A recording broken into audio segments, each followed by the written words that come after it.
Could intuition be an assumption? Who's to say that our intuitions about the motives for somebody's behavior, the energy that we get off of somebody, how we feel about something, how we feel about someone, whether we decide to go to a certain place, like whatever our intuition, whatever that gut feeling is telling us, is it an assumption or is it real? Just because you can prove it, does that make it real? Does that make it the truth? Because there's a lot of things that people can prove that's not the truth. Let me give you a perfect example. My ex, I'm going to keep talking about him because there's so many lessons, guys. So many lessons. It's not that, okay, so I was going to say it's not that I miss him and I want him back. I do miss him. That's not going to not be the case. I miss him. Right? I'm not going to deny that there were ever feelings there, because there were. And those feelings don't just go away because you make a decision to not be with somebody anymore, right? Those feelings, they stay. No matter what, like my hair is just hairy. It's just doing whatever it's doing. But anyway, I was on a roll and then I just got distracted by my hair. Like, oh my God. There we go. I like that angle. I like that angle a little better. Okay, so I'm so vain. I'm a Leo. Bear with me here.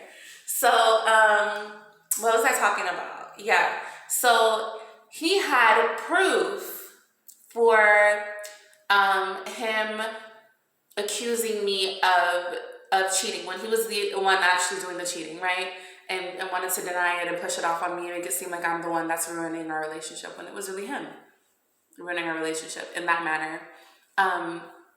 Yeah, there were things that I did to contribute, of course, but he was doing the cheating. I wasn't doing any cheating, because I've already, like he and I had discussed several times before, I've already taken care of the part inside of me that caused me to cheat in the past, or would have caused me to cheat in this situation.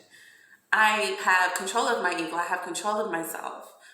I practice self-discipline. I understand that when I want to go after somebody else, it's because something is lacking within me. So I figure out what's lacking, and I fill my needs myself. I don't look for other people to do that, because I've come to realize that no matter how much I trick myself or lie to myself into believing that other people are helping me or they're filling that void, they're not. Nothing feels better than when I fill myself up. Nothing on this planet.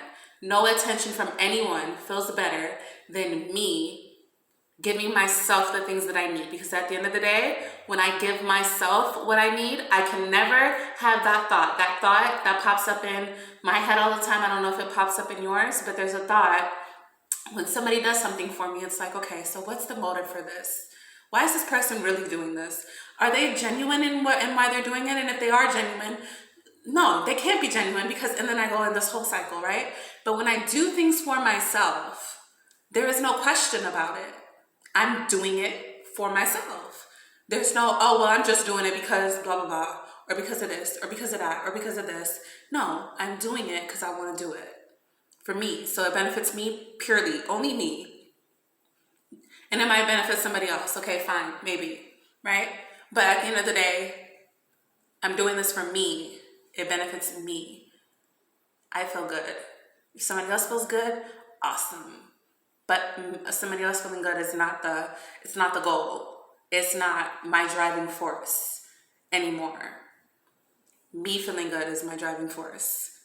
Now, as that spills over and overflows, other people will feel good in my presence, and that's just a cherry on top, if you will, right?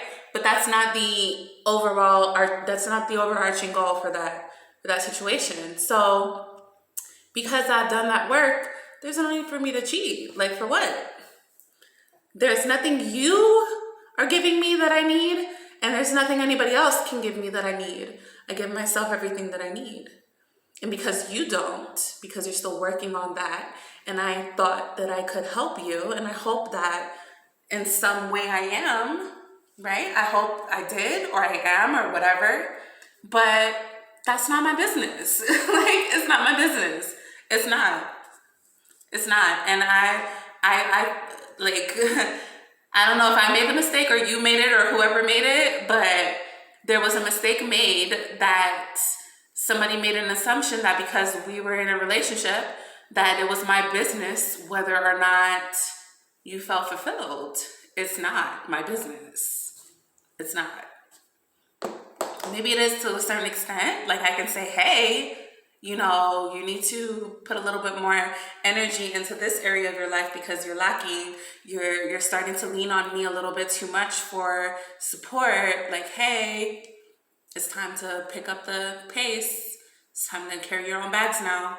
Okay, I'm not gonna carry them forever. I might carry them for a month tops. That's it. That's all you get. So look, I think I got a little bit off track. I think what I want to say is what the main idea is.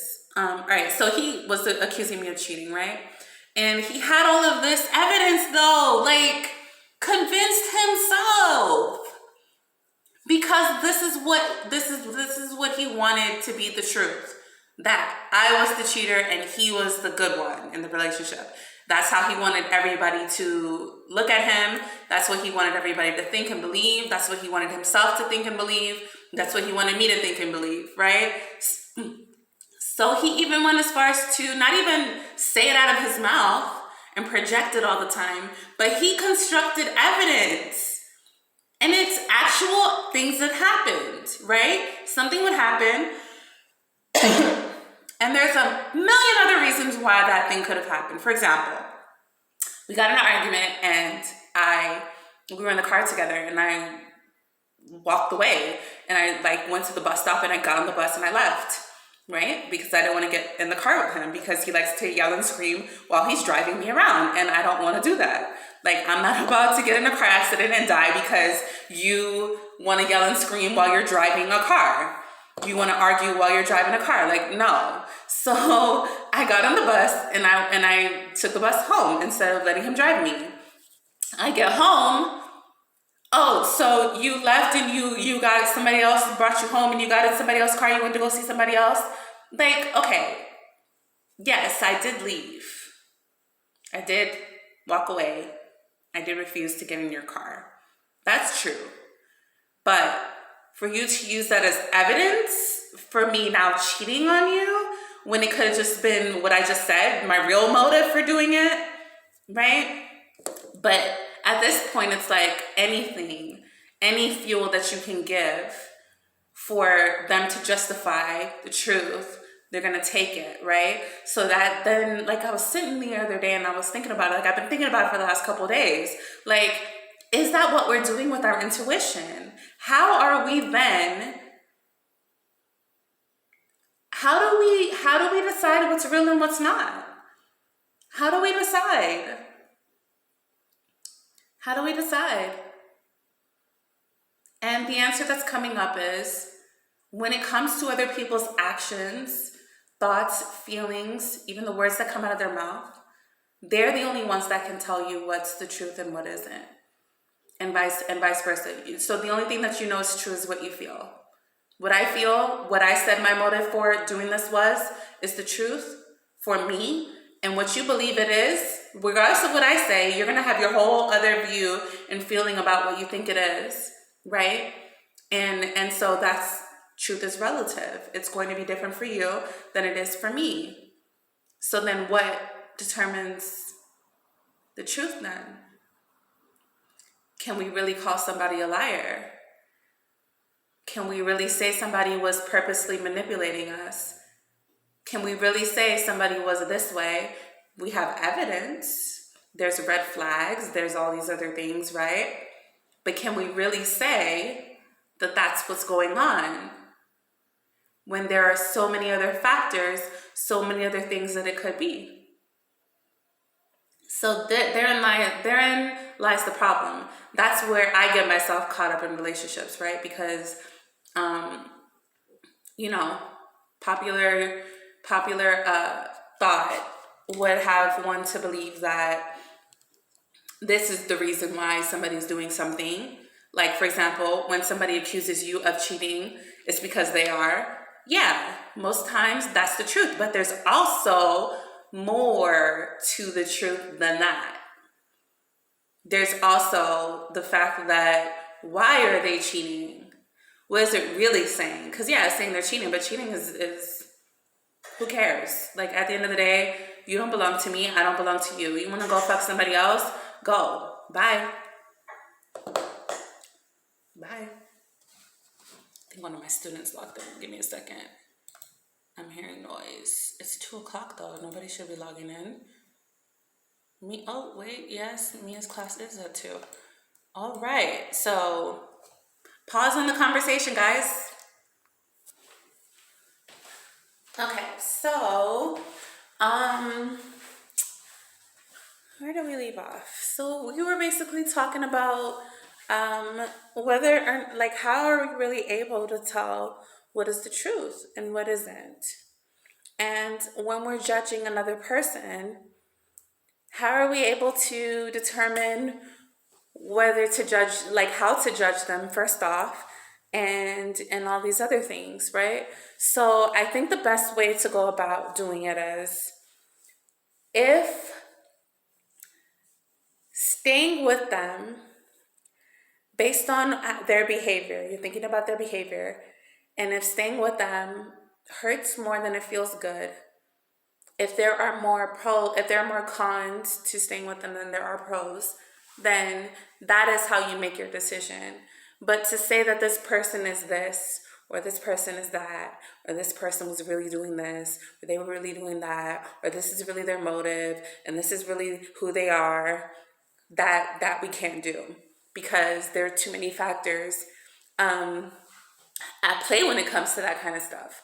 Because just like he had all this evidence to justify his belief that I was cheating when I wasn't, the actual truth is I wasn't, but there is all of this evidence to support it, to the point where he actually convinced himself, like he truly believes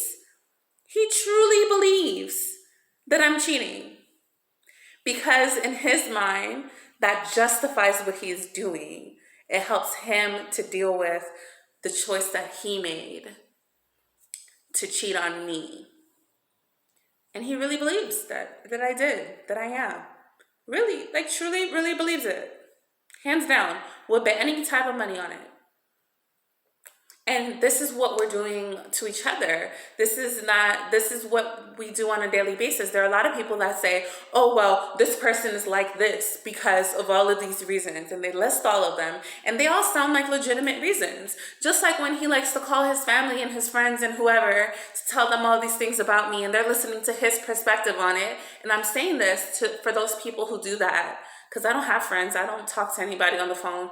I don't call anybody to tell them anything. So for people who do that, and you're taking the side of your friend, and you're justifying what they're telling you, and you're telling them, oh, well, that must mean that they this and that, and that they that. Because he would come back and tell me, like, I told all my friends what you did, all my female friends. I called them, and I told them what you did, and they said that you must be cheating on me because of XYZ. There's no other reason. There's no other way. And it's like, okay, but you know what you're doing.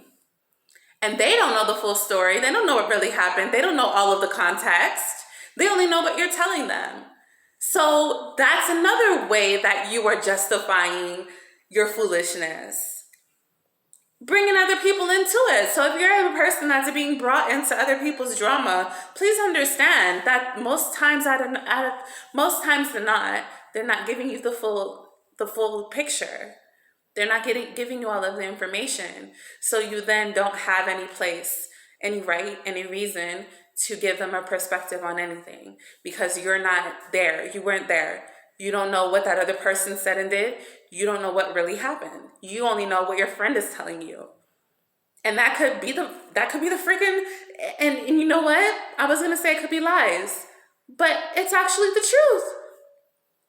I actually did. get on the bus and leave. I actually did. And if I were to tell somebody that in a certain type of way with a certain context, it's going to lead them to justify the lie that I want to portray as the truth. I just have to switch around the context when I tell you about it. Let me show you guys the difference, and then I'm going to get off here. Let me see if I can do this really quick. Okay, so I'm going to tell you a story in two different contexts, and I want you to think about your assumptions that you make, okay? So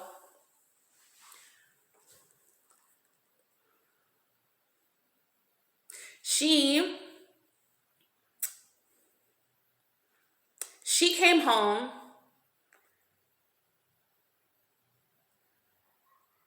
complaining that her vagina was sore.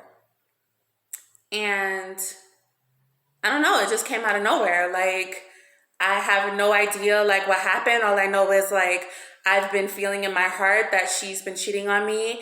And, just, now like I was trying to make up with her and she was like, telling me like, hey, we can't have sex because I have a sore, like my vagina is sore or whatever. Right. Okay. So what do you think? Like, what do you think is going on? Do you think she's really cheating on me? Like, why would she have a sore vagina? If like whatever, like I think, and then the other day she left and, I didn't know where she was. I didn't know where she went. She didn't tell me where she was going. She just left. And, it just makes me feel like, she might be cheating on me. She might have went to go see somebody else and they did something to her, whatever, they had sex and it was too rough. And then she, what? Yeah, that makes sense because I remember, now this is the friend. I remember when like, back in the day when I was having rough sex, like that happened to me before. I had a swollen vagina, but it's because I had just had sex, right? So it makes sense. She must be cheating on you. You're right. What are you going to do about it? Okay, so that's scenario number one. Now, scenario number two. Like a couple of days ago, like, from the beginning, she's been telling me back and forth that like, ever since we've been having sex, I'm throwing her pH balance off. And she's having like all these like symptoms. Like sometimes, she's itching down there. Sometimes it gets swollen. She told me it got swollen because she was itching too much. Right. And so, I was going like, I was trying to figure out, I don't know, like, I think maybe, I kind of stepped out a little bit or whatever. Maybe, I brought something back to her, or maybe she's right. Maybe, I need to look into a little bit more the pH balance stuff, and look at what's going on with that, because I don't know what else could be going on. Like she's not giving me any other reason to believe that she's cheating on me. She's not giving any reason to believe anything else. So, what do you think? Yeah, I remember one time I had like a yeast infection. One time I had, this bacterial infection and it caused me to itch. It was my partner, my doctor had told me it was my partner that, that ended up happening because of that. Maybe you guys should try XYZ. Do you see the difference in the context? When you provide different context for the same information, how it can be received differently.